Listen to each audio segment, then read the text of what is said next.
Thank you, Deputy Speaker. Well, Deputy Speaker, the Minister just told us that aged pensioners in this country deserve a government that delivers the services they need. Well, that's probably the only true and accurate statement in what 10 minutes we've just heard. Let's talk about all of the people who are vulnerable in our communities, my electorates around the country, who are getting appalling, negligent service by this government. Let's start with the aged care sector. I'll come back to the minister's portfolio. Let's start with the aged care sector, and I see the Shadow Minister here. Let's talk about the over 1,200 people still waiting for a home care package. 120,000, thank you, Shadow Minister, waiting for a home care package.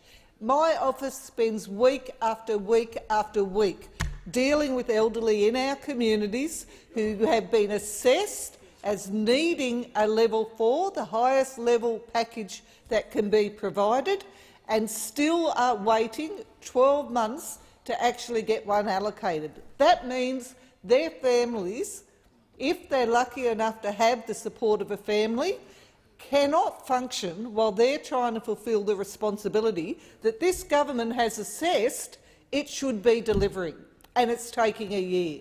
Let's talk about the vulnerable, the people in our communities with disabilities. Let's talk about the mismanagement, the poor planning, the under-resourcing that has gone into the rollout of the National Disability Insurance Scheme across our electorates by this government. There are many people who were anticipating, as all of us were, the implementation of this major, important reform for people with a disability. And if it works well, this is a great thing. And I hear from people in my electorate how great that is. But let me tell you, under this government, when it's not working, when there's problems, it's appalling. It's an appalling experience for people.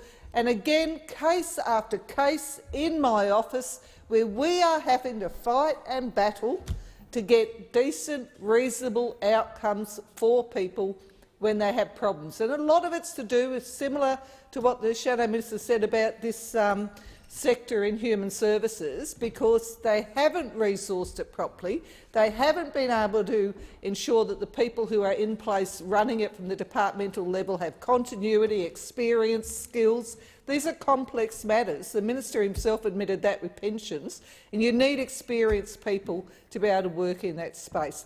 Let's talk about our littlest children, our most vulnerable under 5-year-olds who need preschool education. This government can't even guarantee ongoing 4-year-old preschool for those kids who really need preschool to be able to be prepared to perform when they go into kindy. They can't even guarantee what they've already got, the 4-year preschool, let alone meet Labor's commitment to give 2 years of preschool. And in the minister's own portfolio area, in my seat and the borders with my colleague, the member for Whitlam, we have some of the most disadvantaged communities across the suburbs of Warrawong, Port Kembla, Berkeley. What's this government done? Taken away their Centrelink and Medicare office. So single mums with toddlers have got to try and get on a bus and go into Wollongong to meet their requirements for Centrelink. Aged people, many of them in those suburbs from a non-English speaking background. Forget the phone system for those people, let alone the massive long waits when you ring. It's complex for them. They need to talk to someone face to face. Taken away their Medicare and Centrelink office at Warrawong. This is what this government is doing to the most vulnerable in our communities, and the aged pensioners that I'm hearing from in my office day after day experiencing exactly what our Shadow Minister has described. I won't use their names. Mr L of Fig Tree, he lodged a claim in early May this year. He approached our office in October because he hadn't heard anything, and we had to chase it and get it resolved for him. Mr G of Fig Tree lodged in December 2017, rejected in March, appealed, had to come to us again in October to get a resolution. That's what they're struggling with, and the government needs to wake up to how it's treating these vulnerable people.